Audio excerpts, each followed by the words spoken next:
Hey there, and welcome back to the Gutterwise Marketing Podcast. Really excited for this episode today, where we're going to be interviewing really highly successful and fun people from around the world, getting to know what they're doing and where they came from. Today, we have a really special guest, Steve Ball. I'm super excited to have you on, Steve. How you doing? Good. How are you doing? I'm doing it pretty great myself. It's a lovely Friday here in Colorado, Yeah, so can't complain, right? yeah, that's right. There we go. So, Steve, I really just want to jump right in, and I'd first like for you to introduce yourself. Tell us a little bit about who Steve Ball is, and Mhm. give the listeners some background about who you are if they don't know already. Yeah. No, we're here in northern Michigan. So Traverse City is where I'm located at. I have three children. So I'm married to Carrie, who's an intricate part of kind of our business operations.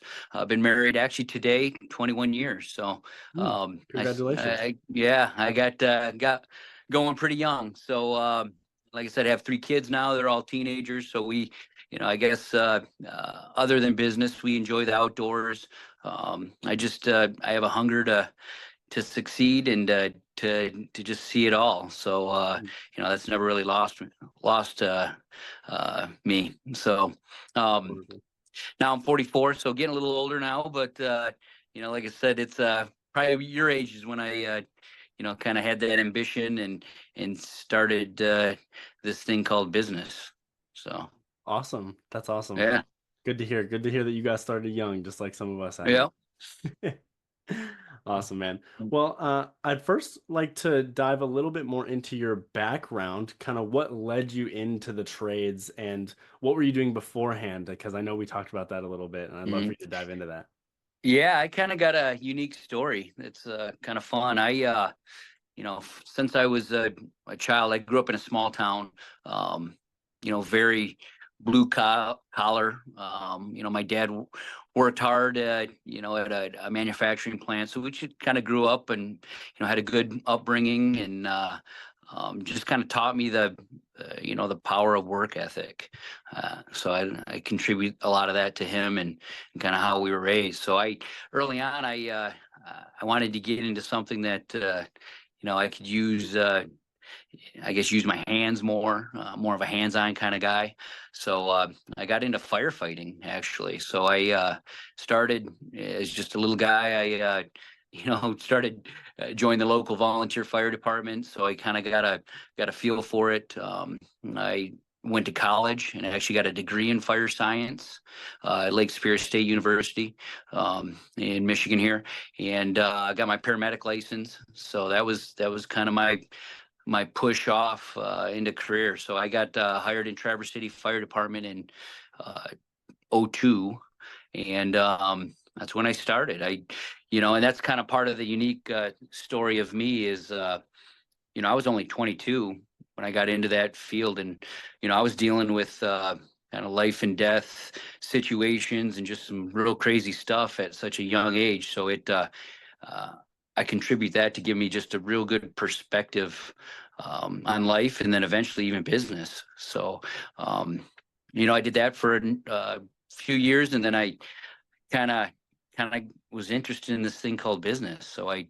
seen some guys doing it. A lot of firefighters would have little side hustles for some extra cash because we work 10 days a month is all 24-hour shifts, but 10 days. So we had a lot of time to do other things if we chose to and didn't want to sleep.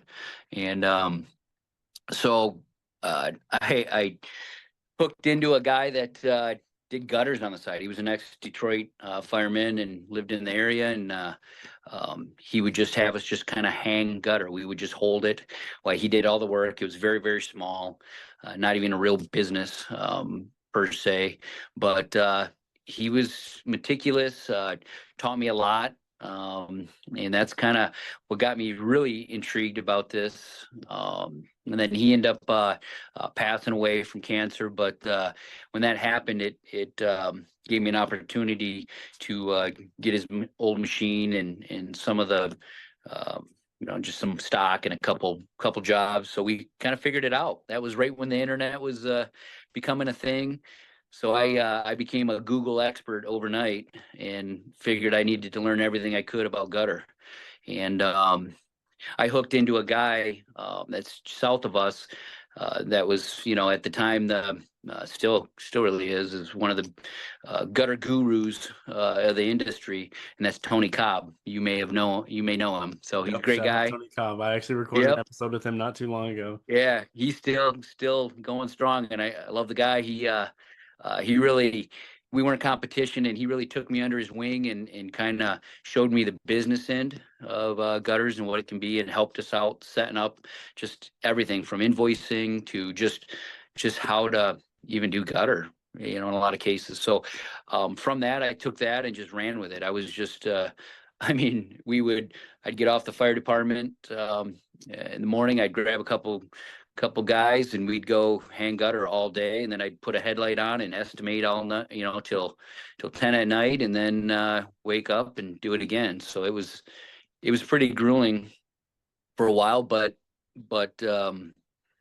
it allowed me to really get a good base, and I became an expert in gutter. I became pretty good at it.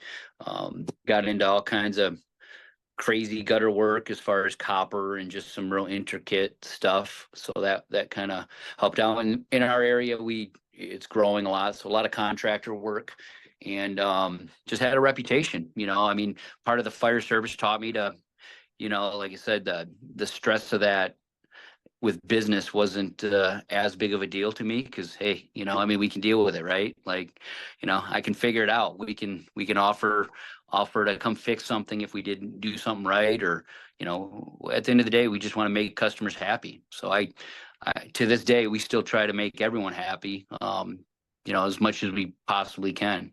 So it's that led from starting out as a micro company. um, I went and got my master's degree later on in life too, so that really helped. That kind of pushed me into the business end of it, and from there we exploded. So we went from like zero to, we'll push 5 mil, over 5 mil this year in just gutters. So yeah, it's been fun. But then that also led to some other businesses. I got into property, do a lot of property management and some VRBOs, vacation rental stuff. And then we also own Precise Door, so another door company, kind of like gutters, only it's a totally separate company. So lots of stuff going on. It's fun. I like spinning up businesses. I like to, like I said, kind of a stress junkie. My wife is still a big part of that. She does a lot of the behind the scenes stuff. And then we got a great team. I think in all companies combined, we got over 70 employees now, and they're all handpicked and do a really good job to still allow me to be a fireman. I'm still active for another couple of years, so it's been fun. But That's yeah, awesome, man. that's it in a nutshell. But so That's awesome, man. No, I love yeah, that. I always told myself if everything else fails and my business goes to trash and nothing else yeah, works out, I always wanted to be a firefighter when yeah, when I grew up. That was my thing when I was a kid. yeah. So if everything else fails, I can still be a fireman. So You still that's can. still my You got thing. time. I know, Yeah, right? I know. So, yeah, I mean, being a firefighter is not an easy feat, right? Like you do a lot of crazy things day in and day yeah. out, and it's really tough. Can you Mm. tell me a little bit about some of those lessons that you learned from that hard experience, that stressful environment that translated into the business world? Yeah, yeah. No, that's a good question. There's, a couple of the things, I guess, that kind of goes without saying, and maybe I didn't even realize it at the time, but it's the hard work, right? I mean, obviously it's a physical job. You literally go from zero to hero in a matter of minutes. Because you could be sitting around with the guys or doing some training, and then you're on a call, right? So doing that young, I didn't really appreciate it as much as I do now.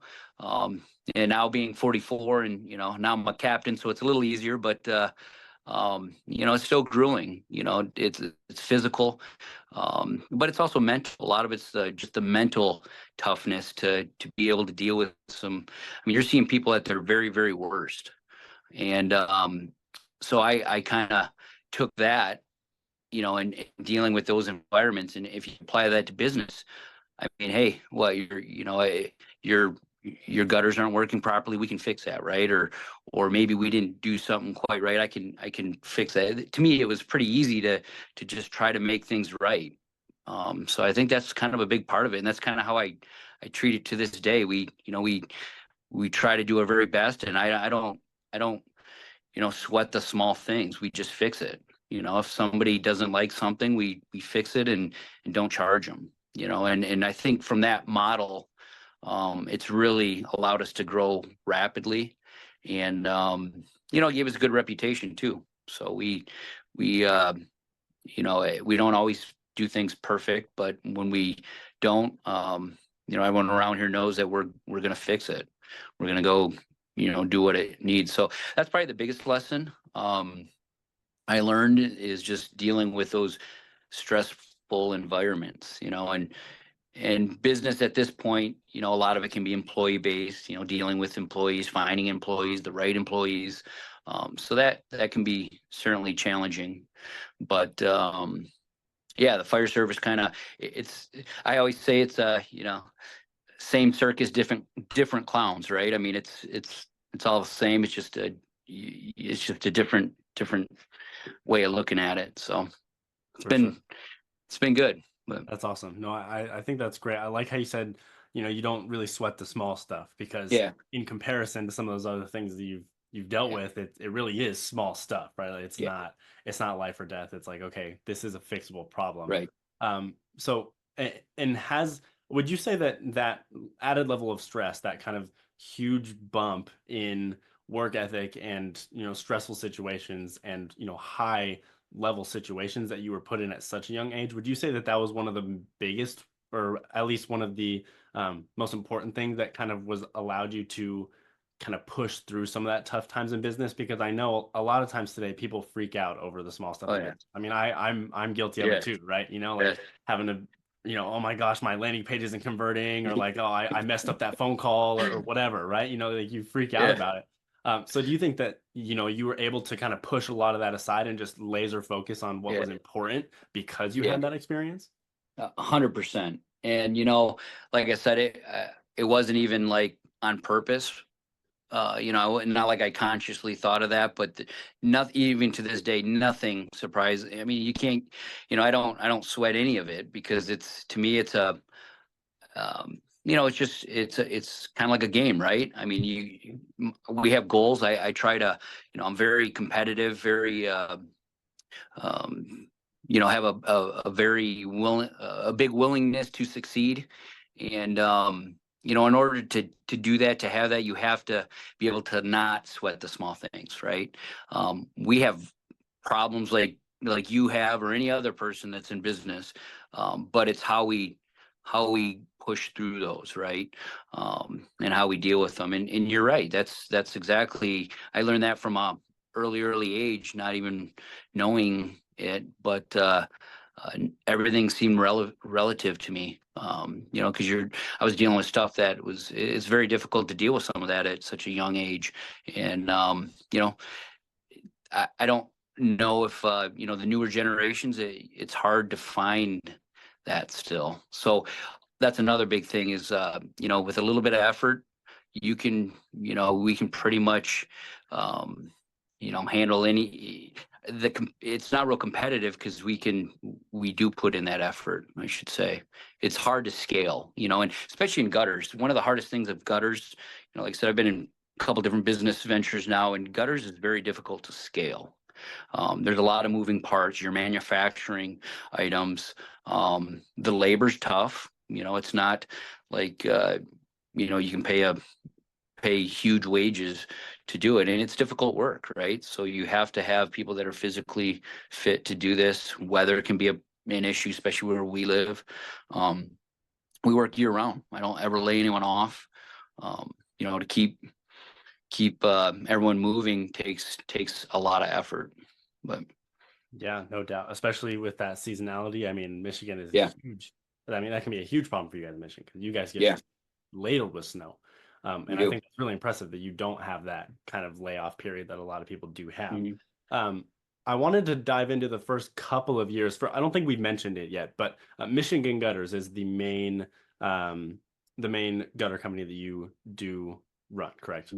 Perfect. And Yeah. so, and that is one of the biggest, if not the biggest, independent gutter businesses in Michigan, right? You guys do huge Yeah. numbers compared to a lot of your competitors and really kind of take over a large majority of the Michigan area. And so I wanted to dive into the first couple of years of starting that business, and kind of what you guys were doing to get jump started, and eventually scale to this, huge company that you're at right now. Yeah. Well, it's another good question. We are, and eh, it's been a process, and I guess you don't ever let your foot off the gas, right? So the biggest thing that we did early on was put the right people in the right place. It goes back to, I don't know if you ever read the book, um, Good to Great, I believe it's called. Put the right people in the right seats on the bus, right? And that's kind of what we did early on. I had my brother; he was in the trades at the time, so he understood how to do a lot of the manual work. I brought him over on a risk, if you would. Didn't have a lot of money to offer him at the time, but that was pretty pivotal. I was gone sometimes, so I needed to have that. And then from there, we just kept putting the pieces in play. My wife eventually, Carrie, started doing a lot of the back end book work and just the organization of it while we were out in the field. So that was a big part. And then we just grew up from there. Um, I will say I had a fun little story of what kind of pushed me. There was an event that kind of pushed me to that next level, and that was I was out installing gutter because most business owners, especially small business owners, no one does it better than you, right? I mean, you're the one that's going to care the most, and I couldn't get over my own head that I had to be on every single job. I had to have it done a certain way, and no one could. I wouldn't accept anything other than that at that time. And that you can't scale with that mentality. You have to let some of that go and have reasonable expectations for those jobs, right? But no one's ever going to do it the way you do it every time. So I was installing, on a job, and I fell off a ladder and broke both my hands. It was not good. So when that happened, it was kind of a moment where I had no choice but to trust other people. And that was kind of the beginning. When I did that, I had no other option other than we had a lot of work, letting some other guys do that, and I wasn't able to be there. And from then it blew up. I started realizing that, removing myself was probably the best thing that I could ever do to scale the business. So, and to this day, I try not to, I like to say I like to work on my business, not in my business. And 100%. that's a big thing, and that's hard to do. You have to be able to let some things go. So that 100%. was, No, for yeah, sure. Now, if you don't mind me asking, yeah, what kind of revenue point were you at when that event had happened? yeah. So when I went, that was in the second year. So I was about 300,000 Okay. in total revenue at that time. So I still, we went from nothing to, about 300 in about 2 years. So that was, a decent jump for 2 years. But then after that, it went from 300 to 850, and then it went to a mill, and then it goes to two, and, kind of went up from there. And we've always been able to expand at least uh, more than even about 10% now. We're kind of rising on a 10% scale, kind of leveled off a bit. But like I said, gutters is a tough business. So we're definitely, as far as I know, one of the biggest in Michigan and even the States, I believe. There's a couple other that do cleanings that are fairly large, but we're mostly just installation. So it's hard. You got to have a market that supports that as well. So, 100. you Yeah, know, very true. Very true. we got into which another thing I did as far as how I grew that business is I one thing early, I wanted to be the gutter everything. So, I mean, my joke was that, hey, if you wanted your car gutter, I'd gutter it, right? I mean, hey, if there's a need, there's a way. So we started doing some pretty crazy jobs on Mackinac Island, where horse-drawn carriages were pulling our machines, and we were doing some crazy stuff to try to offer what the person needed. So. To this day, that's what kind of supports in the winter. We do a lot of heat systems. We do ice steaming, which is big in like Minnesota. You probably heard of that. Um, so we'll do some of that in the winter that will help supplement our guys. Because again, another big thing is all our guys are 100% employed, no subs at all, and they all make a good living. I got guys that have been with me over 10 years now, and they do very well. And I think you have to be able to build that for retention. And that's tough. It doesn't happen overnight, right? No, So not at all. Not at all. yeah. And I think you hit the nail on the head, really. Putting the right people in the right places in all aspects of the business, in the Mhm. installer side, office management, everything kind of needs a person, right? And you can't be everything. And Yeah. especially when you get to the size that you guys are at, you need to be working, like you said, on the business, not in the business, because that's the Mhm. only way that you're going to be able to grow from there, right? Right. Um, was there any other very specific things that once you kind of put someone in that place that you just saw a dramatic transformation, maybe not in necessarily revenue, but maybe in just ease of business, simplicity? Was it maybe marketing? Was it manufacturing? Yeah. Was it the admin stuff? What was another one of those pieces that kind of allowed you guys to take off? Yeah. So there's a couple of them. We were heavy in technology, and for gutters, again, that's not a normal thing. Okay, so we use a program. I have um, an employee here. She's amazing at marketing, and I grabbed her from the computer world, actually. So she helps design our programs, and in fact, ArcSite, which you may be aware of, a lot of their gutter, they use that now for a program. That's what we've been using for years, and she helped design a lot of that off our information, and now it's used around the country. So um, that was a big piece, putting those key people in place. We have a person that just does HR now, and Joe, he's great. He deals with a lot of that employee stuff that, again, it would bog me down, so I couldn't work on the business. I was always in it, and so that was big. My wife Carrie, putting her in doing a lot of the book work, just the accounting side of it. Uh, was pretty pivotal. And again, that allowed me to get into the more what I like to do, the financial side. So I was looking at how to grow the business and what that means month to month and all that. So those are all big, specifically to Michigan gutters. And then kind of the last thing that recently, what's been really nice is we have, like I said, a number of other companies, and we have a certain amount of employees that that work within all the companies. So that's under Ball Family Management, we call that. But so we'll have one guy that does all the fleet maintenance. So I sub him out to the different companies that we own, and he does that. So that economies of scale, right? Like as we got bigger, we were able to use some of these people. We have an accountant on staff now, and he works amongst the different companies, and so that's kind of neat. We were able to save and not have like that big purchase of a payroll for the task, because I can spread it around to the different types of businesses. So that's been working. That's kind of been the big thing now, and it's like I said, it's allowed us to scale.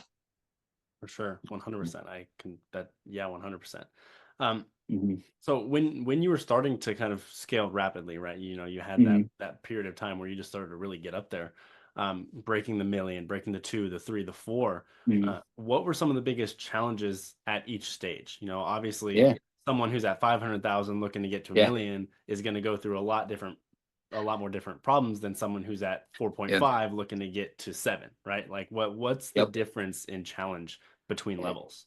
Yeah, absolutely. Another good question. Um, So that first million is the hard part, right? I mean, they always say that getting to that first mill, it took, and we were pretty quick at it, but it still took relatively, I'd have to look back, but maybe say 6, 7 years maybe to hit a mill. So it took a bit. We had to put, and that the challenge is there is finding people, and being able to pay them enough to support them to stay on, right? Especially in this business. So that was probably the biggest challenge. The work was there. We always had plenty of work. We just didn't, we, weren't able to get it all done. We just didn't have the employee and the resources, also, early on, you didn't have good trucks. We had trucks that would break down, or we had box trucks that would, it was a mess, right? So those kind of challenges were the tough. You don't have a lot of capital. Banks aren't going to give you any capital at the time. So that first mill was tough. And then once you start hitting that mill mark, you get some interest from banks, you get some street cred. That 1 to 2 was pretty quick. And then right at that, right 2 to 3, we grew pretty quick as well. But now you start getting in a whole nother world, and that's if you talk around, most small business will tell you that's when you have to have processes and procedures in place. And that's if you don't, that's when things start really spinning out of control. And we did. We didn't have processes for payroll, or processes for time off, or all these little things that you would see in a big corporate structure. So the next phase for us was to put that stuff in place, and we did.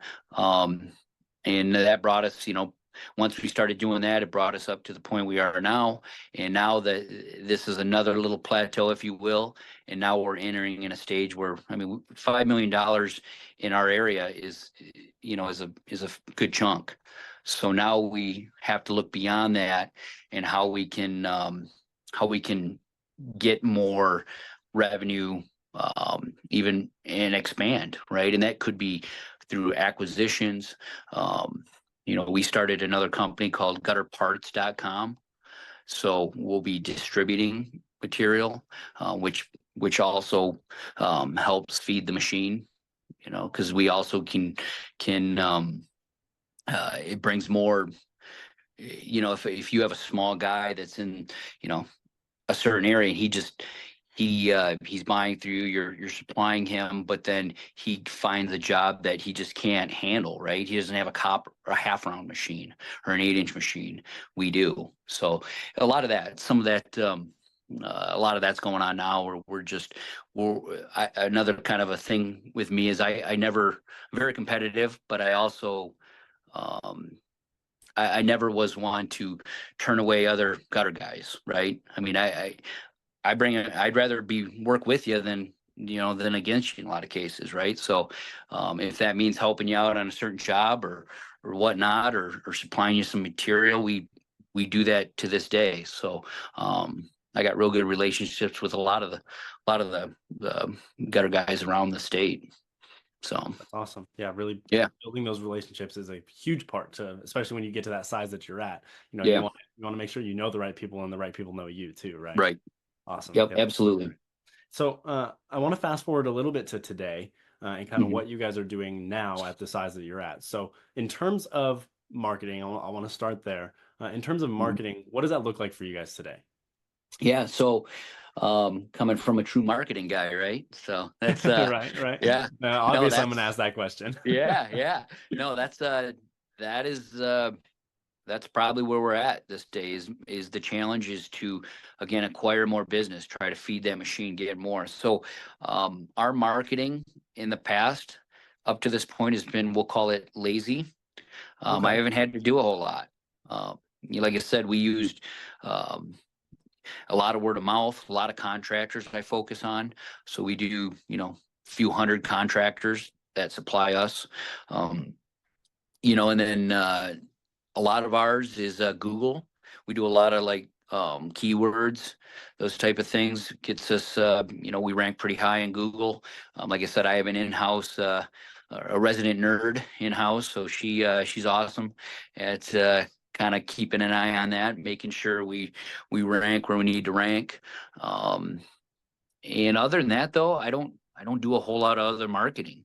Now to get to that next step, that $10 million mark, that's something that I certainly we're looking at now. We need to do more than what we currently are and able to get that amount of revenue. For So sure, right? Yeah, always making yeah, sure that you can feed that traffic, right? exactly. Get a Yep. solid lead generation source so that you can not have to worry about that and then move on Right. to like, okay, what's the next problem? Like what's going to break next? So Right. that's always something that we find all the time, and something that, every business I think struggles with, right? Making sure Yeah. that you break one thing at a time Yep. and see what happens. So no, for sure. And so I guess what I would ask then is, what are you guys looking to do? What's on the horizon um for getting to that next mark? What's the process look like there? Yeah. So that's a something that's been on my mind lately. So I don't, I had one, you look at a couple of things, right? Like franchising is that an option? I don't know that that's a good fit. Acquisitions. I mean, that's something that's, um, I like that. I've done it in some other ventures as far as grabbing, some markets that have they're at least kind of up and running, at some capacity, and then you're kind of jumping in, putting your processes in, and going with that. We did open another um, shop up in another area, so that's a whole nother world. Not only scaling one location, but now you got another location. So that's we're kind of been working on that, and there's a lot of opportunity to do more of that in Michigan. So I uh, I think that's probably where we'll go next is to kind of expand.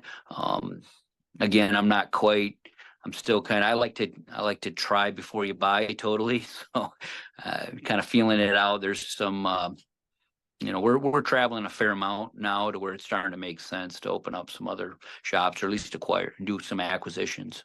I think long term, we're going to be pretty geared up to, maybe a private equity kind of thing. We would fit well in like a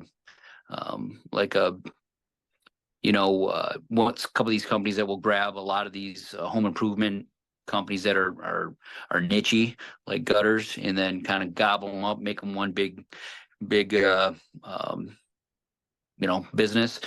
That may be an option. I guess I'm open to any and all. I so we'll see kind of where it goes. The only thing I have is I do I'm big on relationships. So the guys and gals that work for us, I mean, we're only going up. I'll never, sell them short or doing anything other than that would, harm them. Like I said, for me, it's more of um, I like the challenge of it, I guess, so as long as I still have a challenge, I still keep going up. But There you go, right? Just yeah, what next stressor to the next. that's right. Yep. That's Yep. awesome. I relationships is huge, right? In Hmm. all businesses, but especially in home services, because when you're starting out, a lot of guys might start doing just a lot of subcontractor work for different Hmm. roofers or different other companies like this, or and then they kind of grow and expand beyond there. And a lot of guys are a part of local BNI meetings or Chamber of Commerce, right? Hmm. You're really getting in touch with your local market. How were you able to kind of foster a lot of those relationships, and what was the thing that you found that really kind of allowed you to come off as that person that other people would want to work with too? Yeah. Yeah. So I was aggressive. It was tough being younger and having credibility, right? Like I was, you had these contractors and stuff that would say, you're 20 some years old, like, what do you know? Well, I was always pretty confident and said, listen, let our work speak for us, and just give us a chance, right? So I would stop at every home that I saw. If there was a new build, I would stop and find the builder. I would get in touch with him and say, hey, give me a chance. Let me do this job free. I offered a lot of times I do the first job free, just to get in front of your face and show you what we can do. And that was pretty successful because word travels fast. especially if you do good work.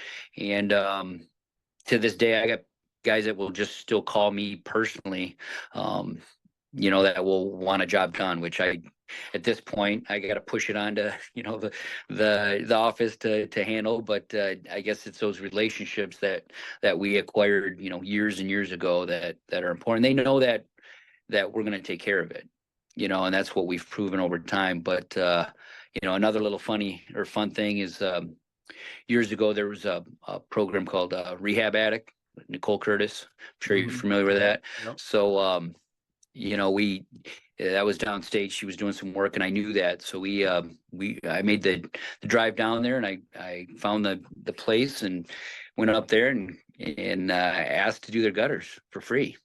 Just for the show, just for the marketing of it, show what we could do, and we created a good relationship, and we end up going on a number of different shows with her and helping her out in her projects. And, it was fun for the guys. And it just kind of gave us some credibility and really helped us, expand and grow that way. Give us some, something we were more than just a fly by night company, at that point. So, Awesome. and Yeah.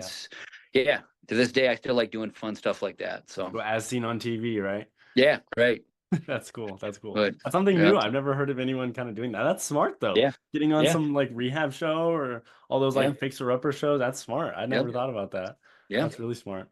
Um, so to kind of close out here a little bit, this podcast is, my whole goal is to create sort of a learning tool for a lot of other gutter contractors to just take information from Mhm. people who have done it and been there and maybe apply it to their business, right? Hopefully apply it to their Hmm. business. Yeah, What was one of your biggest learning tools as grew in scale? yeah, yeah. So early on, it was the old Googler. I mean, that was new when I started. So I started learning everything I possibly could about gutter installation and or just product for that matter. So I knew every product. I just was seeing around the country, just being part of the craft, right, and understanding it. So that was a big part. Of that business wise, I to this day I do a lot of audiobooks. I don't have a lot of time. That's probably one of the negative things about when you're scaling like this. My time is my number one resource now. So it's, I try to protect that as much as I can.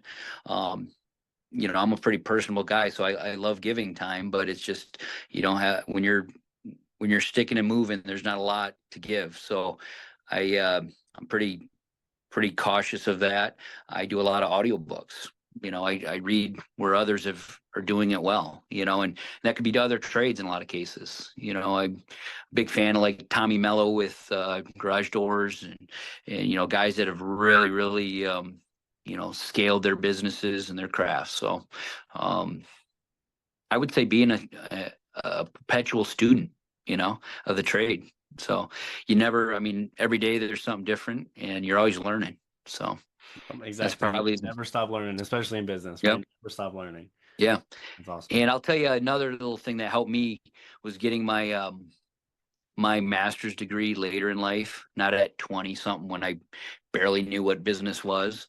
It really helped me having a business and then taking it with a bunch of 20-year-olds that were working on Michigan gutter projects because I had a business, right?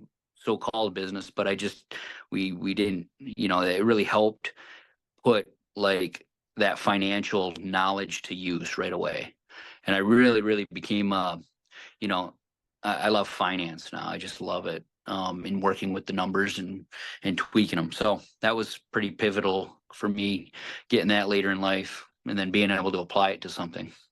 That's So awesome. That's awesome. Yeah, yeah. I agree. And because I'm fairly young myself, and I'm still in the Hmm. process of getting my degree and building this business at the same time. And so I think it's Hmm. really fun to do exactly what you said, right? Go to class Hmm. and like take all this Yep. information, and you're like, huh, that's why that sales Wow. call didn't go Yeah. so well the other day, right? Because Right. I missed Yep. this, and this. And it's like, okay, Yeah. cool. You take your notes and then you actually can go apply it. I think that's one of the beauties of just kind of starting young and being Yeah. that ambitious person because you get that level of extra education that you really Yep. don't think about if you're just like I don't want to say average student, but average Right. student just going to That's college doing your thing, yeah. right?